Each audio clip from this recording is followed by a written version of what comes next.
Good evening, everyone.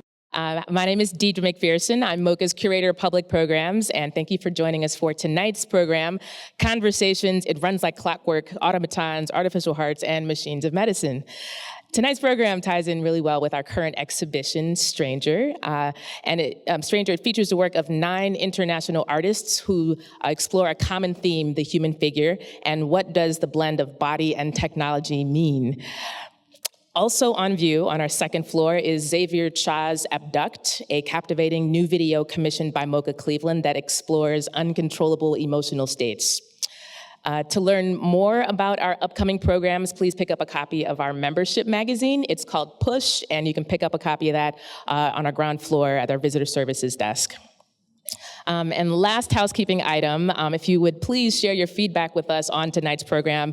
You probably noticed there is a survey on your chair from us, and your feedback really helps us with our program planning. So if you could do that, and when you submit it at our front desk, you'll be entered into a drawing to win a pack of tickets to come to our silent disco party. I don't know if any of you have ever been to a silent disco party, but it's pretty epic. It's very fun, and it's going to be a closing party at the end of our season in May.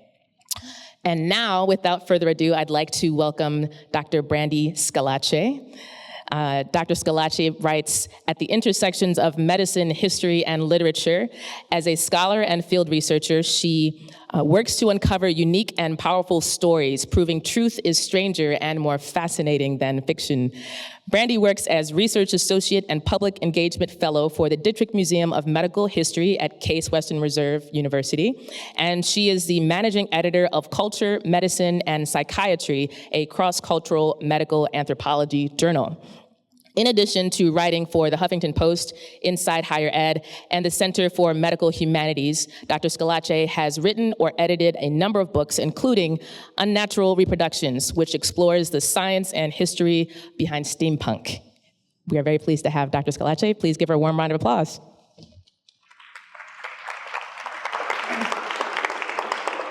Hello. So nice to see all of you here today. I am very excited about this particular talk. I don't know if you've been to the Dietrich Medical History Center and Museum. It's across the street from Severance Hall. I like to call it Severance Light. It looks kind of like it. It is a museum that you might not have heard about. We're a bit of a hidden gem, though I think we're kind of creeping out of the shadows now. And we do medical history.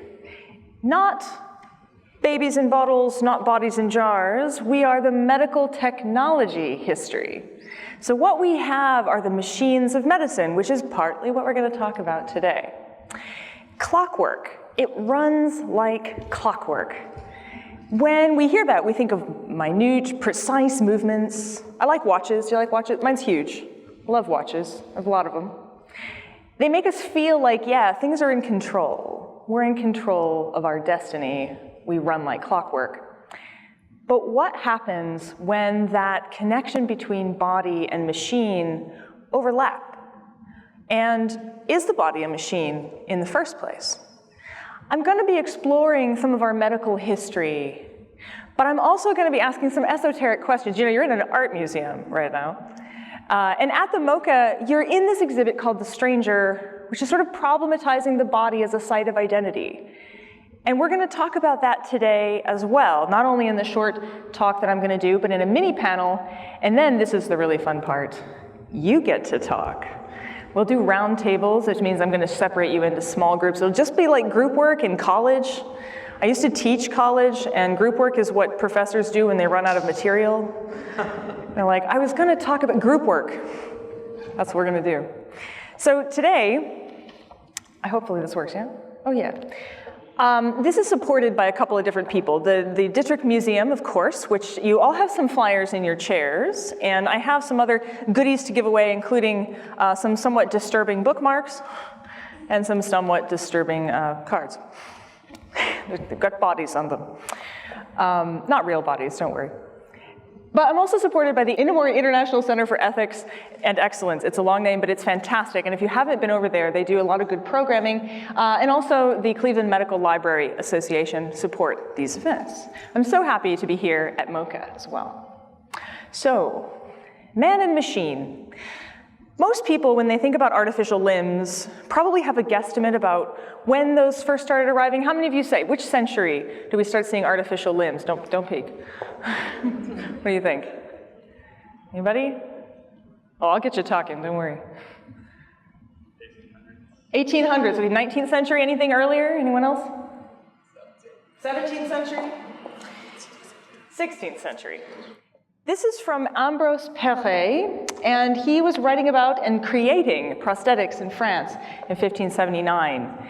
And if you can see here, it's beautiful, it's a lovely illustration, and he was thinking about how things should work and how you could make the mechanics useful to people. He worked a lot with veterans. He worked a lot with people who had been injured in wartime, and he thought it's unfortunate that they don't have a means of getting beyond this injury. Maybe I'll create something. So some of the earliest drawings we have are his own. He was a military surgeon.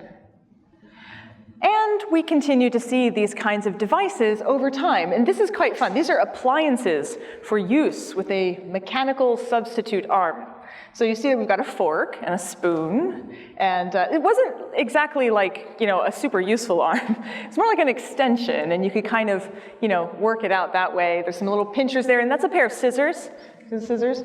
Clothespin. I like that one. I'm not quite sure what you'd use that for. We also have these.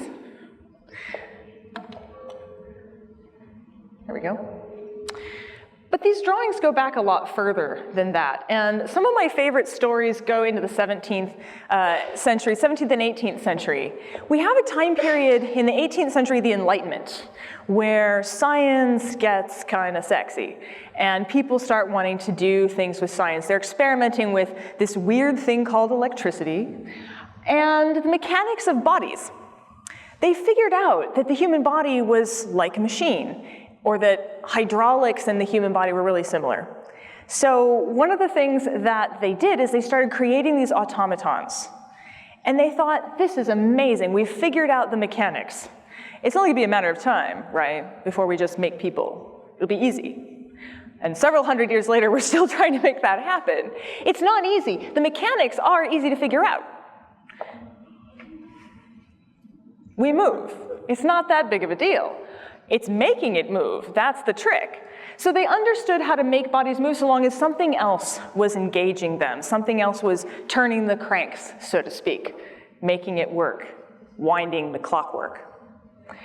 Some of the more interesting ones were made by Jacques Vaucanson. That is his defecating duck. Yeah, scatological contrivance. Basically, people wanted to illustrate how the body worked. There was the flute player, who mouthed a flute with flexible lips and tongue and actually breathed into the instrument. There were talking heads. These were even creepier because they were trying to make the mouth make words. Have you ever actually seen a child as they're sort of trying to work this out? So they were mechanically doing this. And these heads are just, some of them are still around. They're horrifying. They sort of float in midair in a box, and they kind of do this at you. They move around and they try to make sounds. Some of my favorites, though, were the music players, or the writing boy. And Jacques Auzoux was quite famous for creating these instruments here. The writing boy is fascinating because he stands about 2 feet tall. All the clockwork is inside his little body.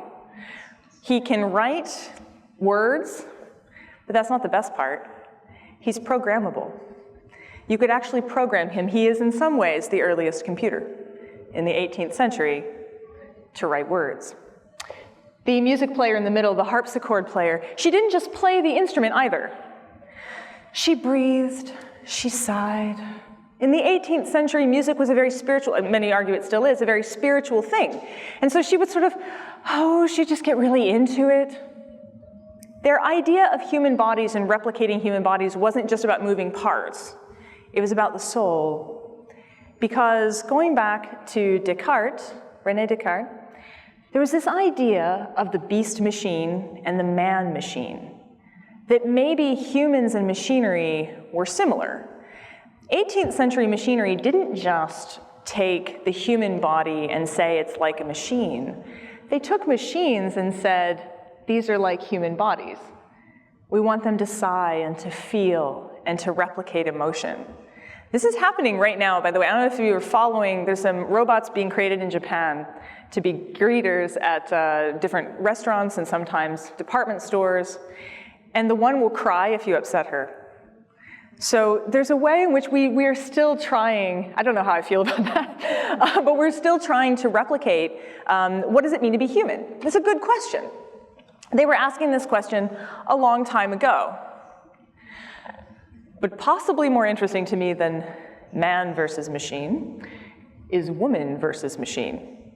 What is a woman machine going to be like? You like this one here. This is Mall Handy. She's supposed to, she's got some little utensils. She'd clean your house. This was never actually built, just someone's idea. But there were machines created. And one of the problems is that in the 18th century, they're creating these women machines. And they're saying these women are like machines, and that might seem okay, except it's during a time period when women were thought to not actually be fully human.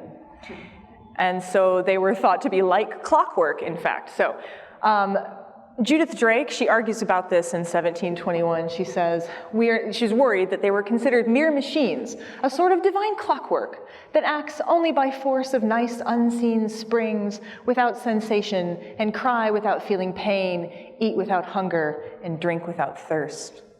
And Mary Estelle, another woman writing at the time, says we're being treated as little useless and impertinent animals or mere machines. So this was worrisome. They wouldn't allow women to get educated. They were afraid that if you put a lot of things in their brain, all the blood would kind of go up there and their ovaries would dry up and they wouldn't be able to have children. I'm getting this out of medical books, so I have them. They're over there at the Dittrich Museum. I can prove it. They did. They thought that if you educated yourself, you wouldn't be able to have children. Women saw some problems with that because they said, well, don't you want us to educate the children once they come out? Shouldn't we have some education to get going on with that? When René Descartes came up with Cartesian dualism, where he said that the mind is separate from the machine of the body. Well, why would he say that? Anybody want to guess? What would happen in a time period, say, when religious fervor might get you thrown in prison, if you said that the body was just a machine? Anyone want to guess? You might be thrown in prison. You might get burned at the stake. There's other things that could happen too. But essentially, he wanted to separate the soul from the body. It must be separate if the body's merely a machine. So you have this kind of interesting connection. And once Descartes said, oh, the body's a machine, but the mind and the soul and the heart, they're totally different, women were like, okay, my body can make babies and my mind can think. This is okay. So they argued for education using this separation of machine and mind. And it's interesting because with modern AI, we're in fact trying to re-meld those things together. So it's kind of interesting.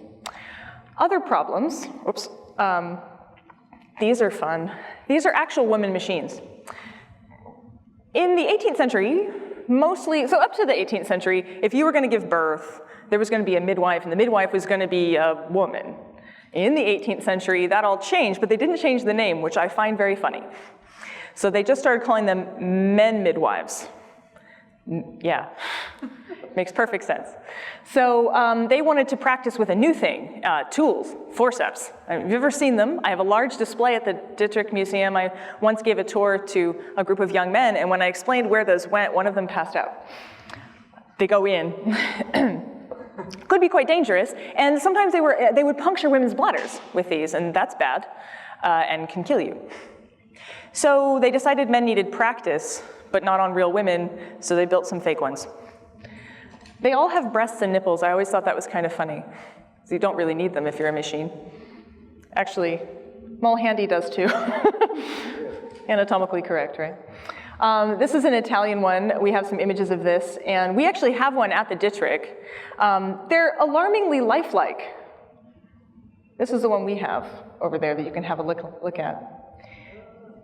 Yeah, it can be. It's a beautiful object and also somewhat alarming to just walk in and see a partial woman. Many of them are like this. They're just stumps. They don't actually go full out. Theophilus Parvin, he gave his socks and a face and hair. I'm not quite sure why. But it doesn't exactly look like it's meant to just teach you to deliver babies, frankly. But women were worried about this, and they said, we don't want to be mere machines. We want to be more than that. But by the time you leave the 18th century behind, one of the things that comes along is you realize that it's much more difficult to create a mechanical human than we thought. And it's much more difficult to replicate these things.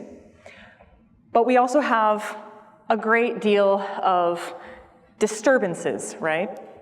The Industrial Revolution, terrible accidents. I'm going to show you something. Say hello to my little friend. Can't believe I just let you record that. Okay, so these are from the Dietrich. They come with gloves, which I think is very interesting. These are heavy. Somebody want to hold one? Anyone? Okay, all right. Just hold that for a minute. Imagine wearing that on the front of a disabled arm. It's pretty remarkable. Yeah, it's not what you expect, is it? Anyone else wanna? They're very heavy. They're very heavy. It's hard to get to you there. You just kind of see it's like pretty serious heft. Because it's metal, the front hands part of this is metal. The story behind these is rather tragic. I'll just leave them hang out here. Young man in college, I believe it was a drill team, is loading a cannon with a stick, and it goes off. It doesn't blow off his arms, it literally yanks them off. That's a very unfortunate way to lose your arms. And these were created for his use. So we have accidents of that nature. There's industrial accidents, but there's also an awful lot of war and disturbances of those natures. There's conflict. People are losing their limbs. If you've ever read anything about the Civil War, it's just disturbing. Walt Whitman actually served as a nurse and talks about piles of body parts that you wheelbarrowed out there every day. Waterloo, the Battle of Waterloo, Charles Bell actually does oil paintings of some of the wounds that he saw in the amputations. We have a very large collection of amputation sets, by the way. The cameraman back there knows that I talk about awful things in all of these. At some point I'll tell you the story of Robert Liston, who could remove a leg in 2 minutes or less. But we need replacement parts. Replacement parts become a really big industry. And I like this image. This is an advertisement, and she's just like handing out, she's sort of this angel of replacement parts. She's handing things out. But we also have a very interesting connection to Cleveland. Wilhelm Kolff, who was here. He was a Dutch physician. He invented the first artificial kidney when he was back home during World War II, using sausage casings and orange juice cans and all kinds of strange things to build it. I think a washing machine was used to build the one that we actually have one of the Wilhelm Kolff's artificial kidneys at the Dietrich Museum. It's not on display, it's quite large, so it's downstairs in the basement storage. But Wilhelm didn't stop with artificial kidneys. He was also interested in artificial hearts. He invented the Jarvik 7, or he worked on the Jarvik 7 with Jarvik. And a lot of other pieces, there's the original, this is the one we have in our collection. It was a Maytag washing machine, and Maytag refused to let them to keep using it because they were like, we don't want to be attached to or liable for anything going wrong with dialysis treatment, which I guess you can understand. It's kind of interesting because the story behind the artificial kidney also talks a lot about, what's happening there? There we go. About who is allowed to use these technologies. Who has a right to use these technologies? It was so expensive that they actually had panels trying to decide if you had sufficient social net worth in order to get dialysis treatment. And that's one of the reasons why dialysis is actually universally available today. But there's some other ones. These are fun. What do you think these are? I should mention these are quite small. This is actually a marble in there, or the size of a marble. They're heart valves. They're so small, I was kind of afraid to bring any of them over here because they're little tiny things. These are artificial heart valves, early ones that were used. And believe it or not, these technologies were being used a lot earlier than most people realize. This over here is also another one of the different kind of artificial hearts. And Wilhelm was famous for saying, if a man can grow a heart, he can build one. You gotta like that, right? Whoops.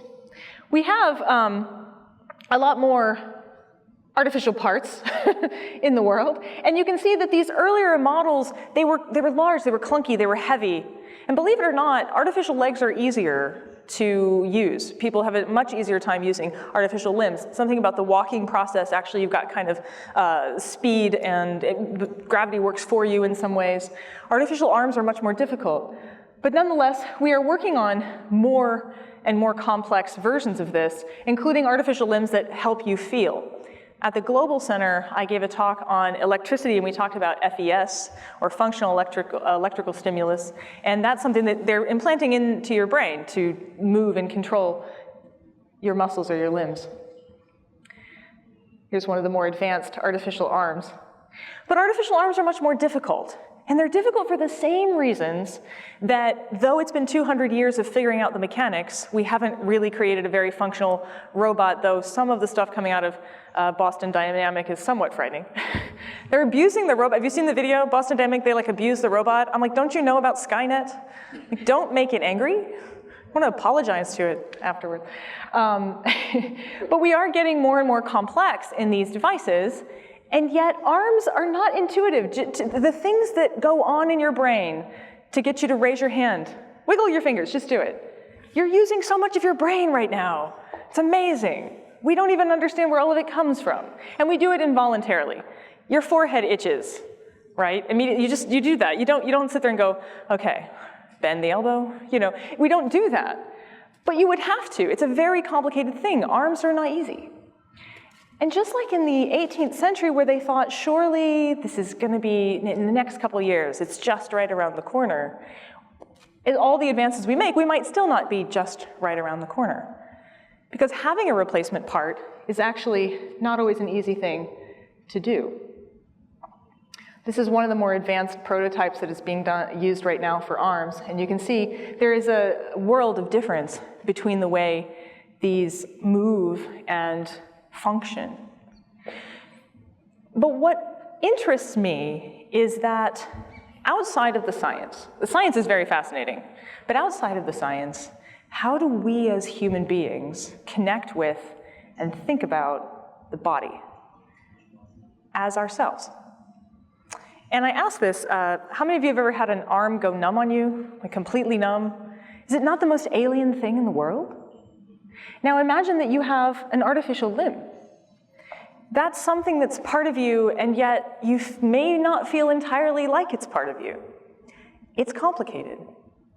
The body is not always something we live in the way that I think we become very aware of our bodies when we're sick, for instance.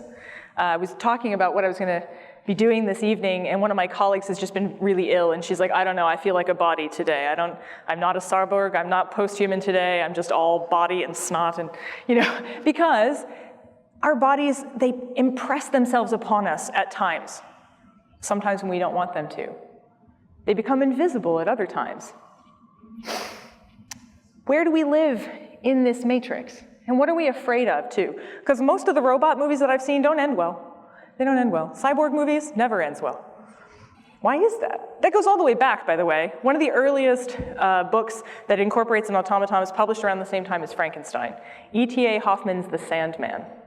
And a young man falls in love with his neighbor's daughter, Olympia. And she's beautiful and she sings, so she must be great. And he proposes marriage and she gives him very ambiguous replies and he thinks that's a yes. Only to discover later that she's an automaton.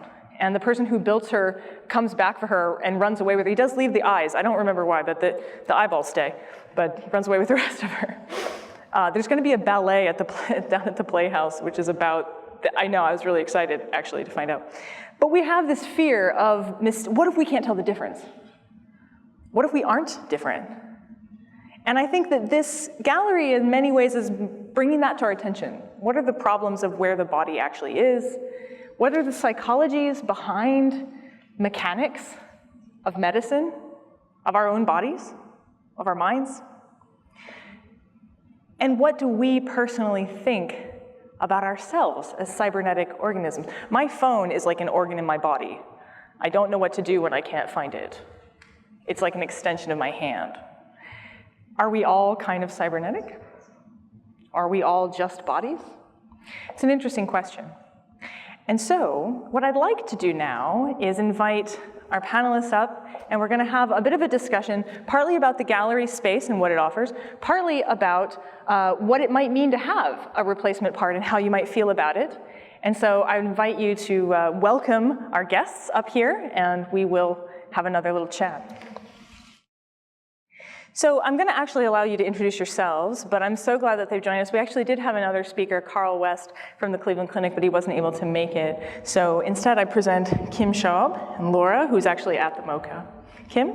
My name is Kim Schaub, and I am a psychologist at the Cleveland VA Medical Center. I work in the Department of Cardiology, and my primary responsibilities in the facility are to take care of patients who are admitted to the hospital with cardiac disease, who need a solid organ transplant of any kind, or who might need what we call a ventricular assist device, which is an artificial heart pump. And so my job is to integrate into the medical team and address the psychological issues that patients who need these kinds of devices might experience in the process of their care. Am I on here? My name is Laura Ziewitz. I'm curatorial assistant here at MoCA. So I assisted with some of the research and some of the writing behind the exhibition you see around you. And then also, actually, I am diabetic and I wear an insulin pump, so I have a machine very much as part of me, which is another tie I actually didn't even think about until you started talking. So. Great. What I want to ask, I'm actually going to ask Laura first to say a bit about this gallery that we're in, because I don't know if you've had a chance to look at it already. There's these connections between sometimes animal and human and machine and human. What is that doing here? What's kind of the message of the gallery space here? Sure. So this exhibition, Stranger, is premised on this idea of encounter between you and a work of art. So how does it feel when you meet a work of art, so to speak? So as I hope you've noticed, even if you hadn't had a chance to fully look around, you'll see a lot of faces that at first seem to be familiar, but then as you draw closer, look a little deeper, you realize, oh, something's a little off about that. It's sort of this instinctual moment of recognition, and yet something's different, something's strange. So that's the basic idea behind the exhibition. So we have some artists, particularly in this first gallery, that are working in more art historical tropes, sort of classical portraiture, expressionism, moving into surrealism when things get really weird, and then even some artists that are looking into the future of artificial intelligence and when, what does it look like when we move beyond needing to have a body. Okay, great. Kim works over at the VA with people who have had these devices, and so I'm interested to know, and I'm hoping you'll share with us, what's that intersection like for people, and what kind of responses do people have? I know my dad has a pacemaker and defibrillator inside. I just hit the thing. Inside his body, and it's now actually become part of his body. You no longer see the outline. It's just sort of absorbed into his body, and there's not even a mark on the skin. But some people have external devices too. So can you say a little bit about the connection between man and machine? So I think it differs for different people. As I listen to you talk about artificial devices, and particularly about the sense of self, the thing that strikes me is many people feel that in part that their sense of self lies within their heart in some ways. And so devices particularly that take over or augment the functioning of our heart can be particularly challenging for the people that I work with to think about. I think most people's first experience in thinking about devices is when we think about our advanced directives and what we might want toward end of life. So probably the most common thing I hear on a day-to-day basis, people talk about how they would never want to be attached to a machine. And that's a very common sentiment. And it's a particularly common sentiment when we're well. It's a different experience as people become ill and they face health challenges and difficulties breathing, and people begin then to think about the end of their life, and they start to think about technology and medicine differently. And I think that, you know, in a single day today, to share with you a little bit about my day at work today, I met with a patient who had severe heart failure who needs an artificial heart pump, and I'm going to show you one, because heart pumps are external to the body and internal at the same time. So something that you can see, so this is the outside of the pump. The pump, one valve hooks into the bottom of your heart. The center here is a rotor. It spins your blood, and then there's another connecting tube to the main top portion of your heart where blood is pumped out to the rest of the body. But in order for this pump to work, our patients have to be plugged into power 24 hours a day, 7 days a week. They wear an external controller that is attached to the internal pump. So this attaches actually to the pump. The patient wears this outside, and this is attached to power. So if they want to be mobile, they have to carry batteries, and when they're at home, they literally plug themselves into electricity in the wall. They can't immerse themselves in water, and when they come for an appointment, you don't feel a heartbeat. They don't have a heartbeat anymore. They're working on pulsatility and the belief that you need that your heartbeat and that movement is essential to life. The challenges with a pump like this are that you form blood clots, and so you have to take medications that thin your blood, and then you risk bleeding. You can have infections when there are lines that exit your body. You can have strokes.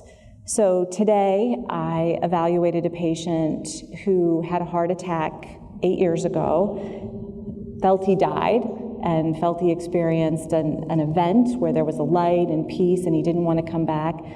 And even though he'll die without the pump, he declined this technology. And a few hours later, I met with a patient in the intensive care unit who has a progressive neurological muscle disease that has required him to be on a ventilator. As the moment, he requires the ventilator at night to oxygenate his body, but over time, he will eventually require the ventilator 24 hours a day, 7 days a week. And yet for him, he wants that to continue. He wants that support. As long as he can see his wife, point to letters on a blackboard, because he can't always speak with his trach unless he's wearing a particular valve that allows him to speak, even though he can't move from his bed. That's the most important thing to him. And so people are very different in their experience, and part of my job is to help people to think about this and what it would mean for them and what it means to their sense of self and how they define themselves. Some people define themselves by simply being with people they love. Other people define themselves by being independent and not attached in some way. And that's really fascinating to me, and you'll all get a chance to talk about this as well when we have the small groups. But what I think is interesting about it is there's a lot of these, we used to call them historically halfway technologies. So for instance, in the polio outbreak in Cleveland, the big oxygenators, the big tanks that you sat in, those didn't cure you of polio, they just kept you alive until you got better, presumably. Though there are still people who use those and still need them to breathe, even maybe at night. And the pressurized tank, it breathes for you, it pushes on you, and then it sucks out again. And not everybody wanted to be in those either. They're very claustrophobic, they're very small. You're kind of inside, your head sticks out. We have an infant model at the Dittrich, because the full-size ones are gigantic. And there were so many people. The Toomey Pavilion was just full of these, and the strangest one I ever saw was a giant wall, and the heads just stuck out of the wall. So it was just a bunch of it was very Matrix-like. But these technologies aren't the cure. And these technologies aren't the cure, but they sometimes, I assume people are on heart transplant lists probably for some of these? So heart pumps and the development of heart pumps initially started to help people who needed heart transplant wait for heart transplant. So kidneys, in fact, and dialysis are currently the only organ for which there is a bridge, if you will, till you receive a transplant. And in fact, the kidney list, there are many, many people, and they're long lists. But if you need a heart, a lung, a liver, you don't have an option for life-sustaining treatments. And so ventricular assist devices used to be very large, much like the photo you saw of the initial dialysis. They were very large machines. You often remained in the hospital. But in our society, as technology and medicine has helped to extend people's lives, more and more people develop illnesses for which they need potentially new hearts, or they need to be able to augment their current heart functioning. And so because there are now so many more people awaiting heart transplant than there are donors, ventricular assist devices are now being used as something we call destination therapy. So destination therapy means that this is what we do to help you live longer. And the technology is expanding. The next generation of pumps is already well underway and under research, and they're levitational devices so that you don't have a rotor, which we know shears blood cells and creates problems. And they'll be pulsatile so that patients will have a heartbeat. And I suspect that someday heart transplantation will no longer be a necessary treatment option, that people will figure out how to help people live with pumps. Great. Just to get back to some other kinds of assistive devices, for instance, the external artificial arms and things like that. You have in the gallery here a picture of a sculpture of a girl on a wolf, and she herself has an artificial arm. Can you say something about that, or what's the story there? That's a great question. For those of you who can't see, her arm is this sort of sleek metal bionic arm. It's on the other side, facing the wall. Yeah, actually, this artist, this is a trope he uses in a lot of his work. He also has a video on view in this gallery right here where you also see this robot-type creature that has the same arm. You see it in a lot of his sculptures, but he hasn't confessed what it is about. He's very esoteric when he talks about his work, so you can only guess. I would say my interpretation would be this idea of, similar to what you've been talking about, is thinking about the body and how it can be improved and in what ways it can be used differently. But there's no answer that we have been told about that specific meaning. There was a time when people mostly they didn't want these technologies necessarily to be seen. And one of the reasons there's gloves in here, right? If you put the glove on the hand, it's less obvious that you have a false arm. But even pop culture has actually kind of done some new things lately. If you saw Fury Road, Furiosa actually has a false arm. Even Train Your Dragon has a character in it who actually has part of a false leg. So in a way, some of these things are becoming more visible. And I think that tension between what's an invisible replacement part and what's a visible replacement part, when people meet my father, they don't know that he has a pacemaker and defibrillator. And some people who have other, like, replaced valves or other things, no one sees that. But if you have an artificial leg, if you have an artificial arm, it's something that's much more obvious to people. And I think that there's a level sometimes, particularly in the 19th century, of shame related to these devices. Sometimes it was because it was related to disease. If any of you watch, I think it's, what show is it, The Nick? With the false nose. People wore false noses if they had syphilis and they lost parts of their tissue.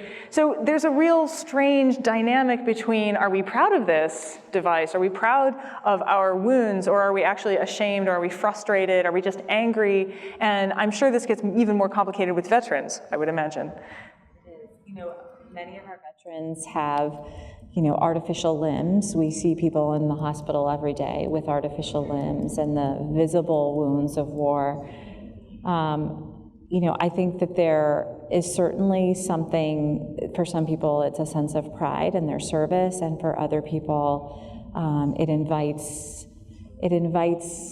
conversation from others, or it makes a statement about themselves that they feel uncomfortable making. It sometimes can be a sign of weakness or a sign of something that may be lacking or you feel is lacking. And I think when things are visible, the sense of yourself is more public for people to see, and it invites us, whereas generally it's something we choose to share or not to share. We get to make that choice. When something's visible, sometimes that choice is not available to us.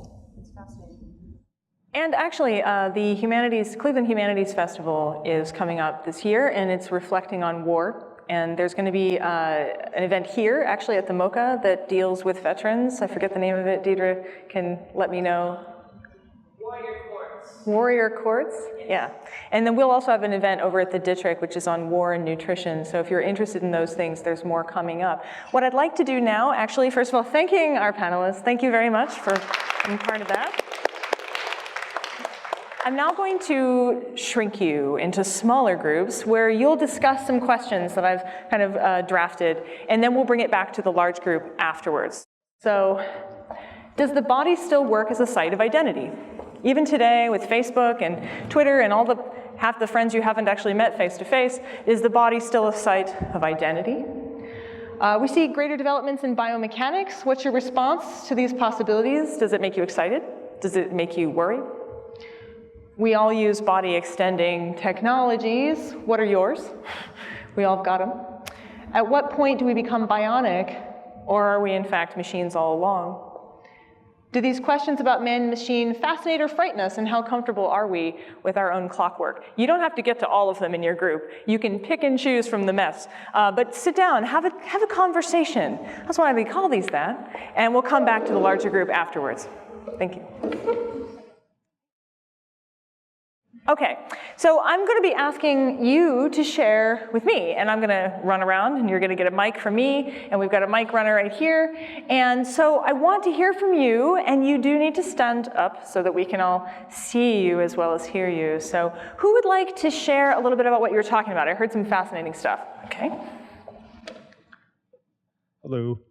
Okay, so we actually got in this really interesting argument on number 3, which is body extending technology of some kind, and we were talking about glasses, and apparently there is a debate whether or not using glasses makes you bionic, because I argued that they do, by the fact that, like, if I didn't have my glasses on, right now I'm more or less blind.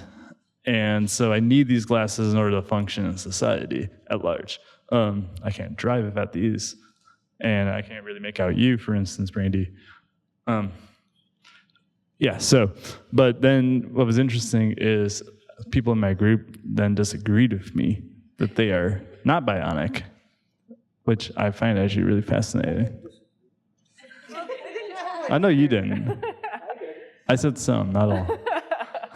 Well, that's interesting. Anyone else want to comment on body extending technologies? Did anybody else talk about glasses or other body extensions? I heard people mentioning it. Okay. We commented on not only body extending technology, but things like contact lenses. He has a titanium shoulder, knee replacements, shoulder replacements, all of those things help you live a better life. I don't know if it makes you bionic, but you feel better, because if you did not have them, you would be in pain, you couldn't see, you can't hear, like the hearing aids and things of that nature. And we also talked about number 1. Oh, yes. When we talked about Stephen Hawking's, when you identify your body, your body as a site of an identity. If those who don't know Stephen Hawkins, or those of you who do, he's a paraplegic. He can't do anything but move his eyes, and that's how he speaks. They have some type of technology hooked up to him whereby his eyes move, and then you hear a voice. I looked that up. He doesn't use that anymore. Well, he has something better now, I guess. Use of technology. But yeah. That's great. So, in other words, does he identify with his body as himself? That's a good question. Anyone else tackle that one? Let's hear from some of the other groups back there. Come on, just pick somebody. I'll volunteer someone else if you don't want to volunteer. Just kick someone in. I see smiles over here. Oh, just give it to somebody smiling. That'll work. I'd like to ask a question regarding what about stem cells? What about stem cells? How would we perceive it? Whether it's external, or would that be fair enough, or where's the fine line? Stem cells. The question was, stem cells, are they external? Would they be extending, or would they be just internal and part of the organism? Is that, okay. So sort of like, if we have implants which are designed based on stem cells, Got it. then would that be considered? Because these guys were discussing about having implants which are bionic or non-bionic. I gotcha. So how would you perceive that? Because if it's something which is living, would that be considered as Okay. bionic or not, or Interesting. something which is from outside world? Oh, I like that. And it's a shame Carl's not here. Carl West, one of the things that he's working on are stents in the heart that actually become part of living tissue. And so they stop being, they start off as a technology and then your body sort of absorbs them, or I don't know exactly how it works, and he's not here. But it is a fascinating idea. Does it go in as a technology? Does it become part of the body? Rather than answering that question, I'm gonna ask you, what do you all think? What do you guys think? Is living tissue still like being a cybernetic organism, a machine, or does that mean something else, more organic? Do you want to take a crack at this? Do I want to take Yeah, a go crack at ahead. that question? You know, that's a really good question. I certainly think that it has implications for how people view their identity when something is living versus when it isn't. The idea that stem cells can come, though, from someone else, you know, one of the things that our group was discussing, which was so interesting, is the idea of organs coming from someone else. And what does that mean? Do you absorb personal identity from that source? You know, we talked about the idea of face transplants. If my face doesn't look like my face anymore, you know, I was really curious, you know, because when I thought about for myself, is there some part of me that if I didn't have wouldn't make me feel like myself? I thought it's probably my face. But if you could grow that, 3D print that in some way, and it still felt consistent with how I defined myself or how I saw myself, I don't know if I would see it as bionic in the same way. It's a really good question. Now I want to hear from the rest of, where was your group? All right, group. I want to hear about this. Talk more about this. Give someone a mic. About whether or not living tissue would feel bionic or not, yeah. So I was thinking, at this point of view, we can extend the conception of bionic or not. If you just have any kind of prosthesis, like an transplanted part that can be heart, face, limb, or something that is still living, but is not part of yourself. So then I can understand, like, the face is right. I can understand it's really tough to accept the face is not you. But as I also answered when she actually raised that question in the beginning, is that if you look at these patients before the treatment, actually they lost their face already in a first step. So they actually were not, their face was actually not their face anymore. They already lost their identity. So this point of view, I think they didn't have an identity before. You're giving them a new one. Then if they like it or not, that's another problem. What about avatars? And I bring this up because not everybody on social media, Facebook, Twitter, your email, etc., actually uses their own face. I have a friend who, it's a picture of a crow, and she, in fact, calls herself Crow Girl, and I love that because I think that's a really interesting way of identifying yourself. So do we feel like our faces are our primary identity these days? Interesting question. Any other people talk about, which one was that? Site of identity? Anyone else talking about, or have thoughts about living tissue or organ transplants? Is that kind of the same thing? Is it new? Is it different? Does anybody know a transplant patient? You do. Anyone else?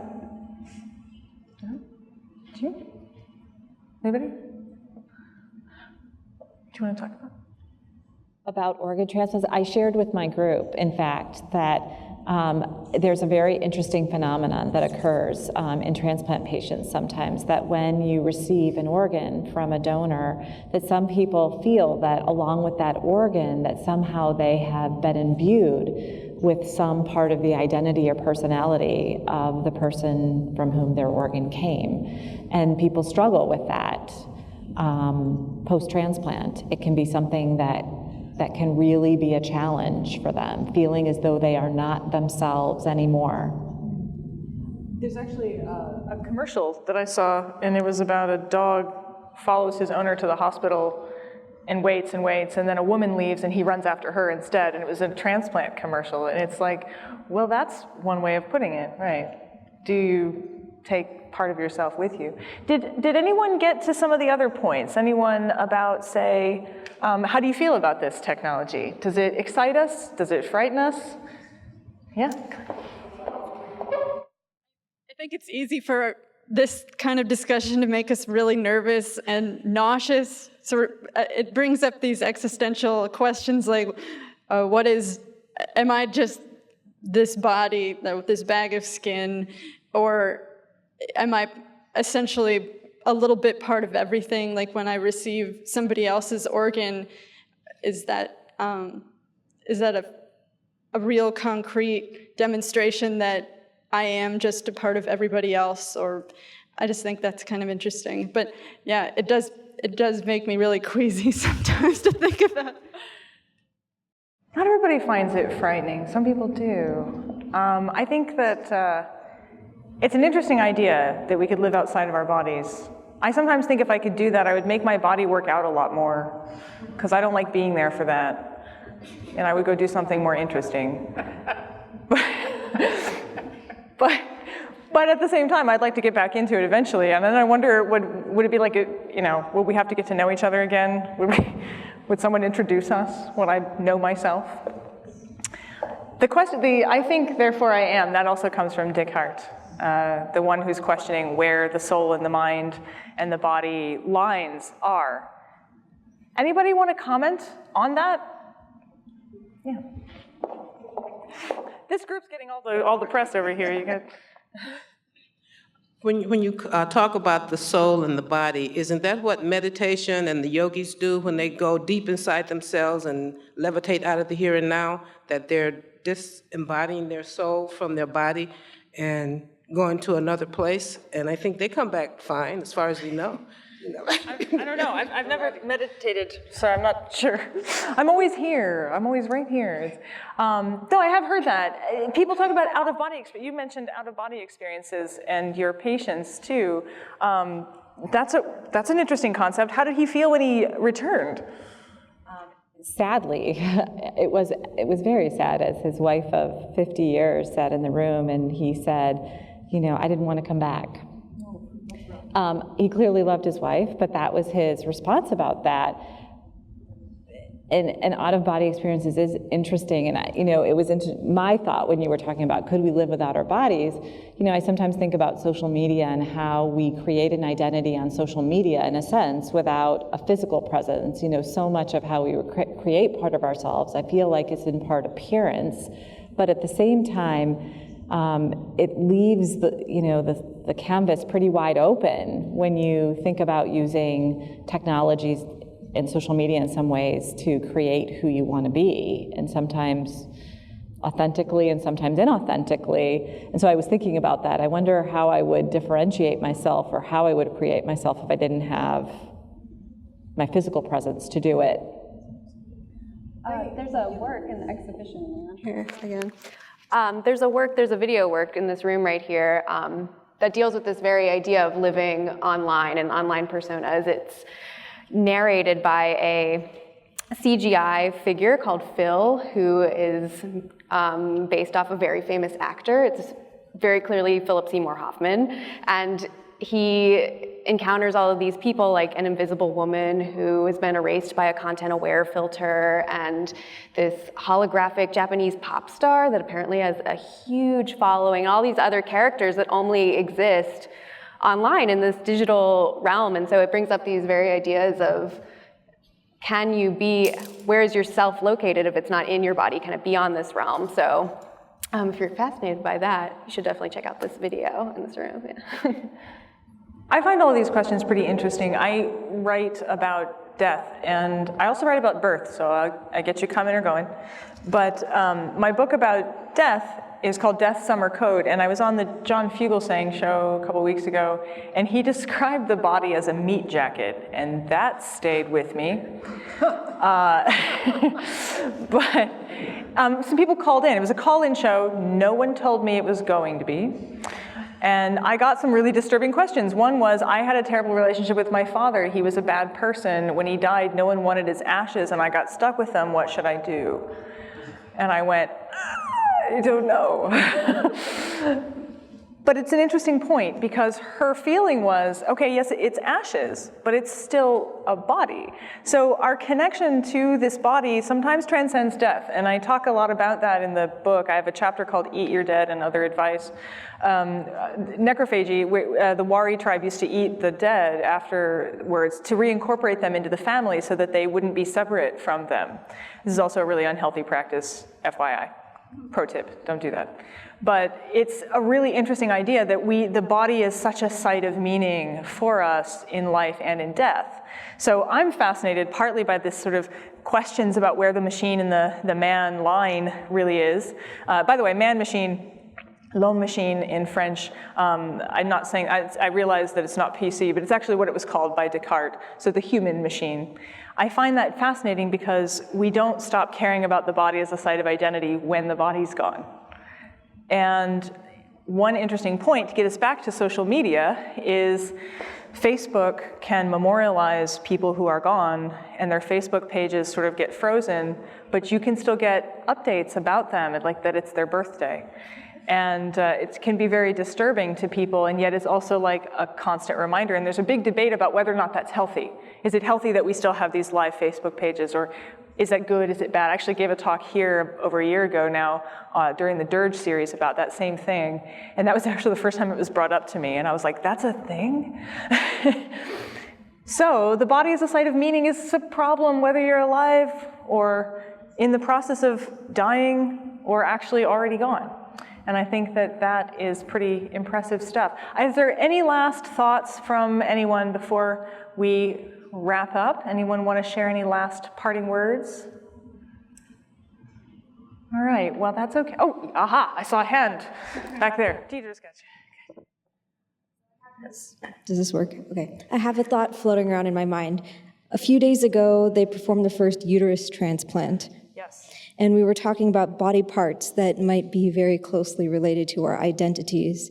And that, I think, might be one of them, except that people who are making babies in test tubes have to implant their embryos in a rented womb, more or less. And it's very important for some of these people to meet the woman who is going to be carrying that child, because that it's not just a piece of flesh in which a person can grow. The fetus is experiencing things through that person, and these are also like very personal or identity-linked experiences. Yes, that's fascinating. That's fascinating, and I did read about that. Doing the birth-death thing it involves these things, but that's a fascinating point, because we talk a lot about where nurture actually starts. When you start taking on things from your environment, it's when you're in utero, you actually are absorbing things at that time. So it is a fascinating question, and I did a conference in Prague all about reproductive technologies, and there was a very, very large component of that on people who were of the immigrant population in, I think, Norway. It was the immigrant population that was frequently being the sort of rented womb, as you put it, and people wondering if that was a good thing, a bad thing. There was a whole racial and gender component to it that you wouldn't normally expect, and class. So it's pretty fascinating stuff. I'm glad we ended on rented womb. I like that. Womb transplant. I like that. Thank you all very much for being part of the event.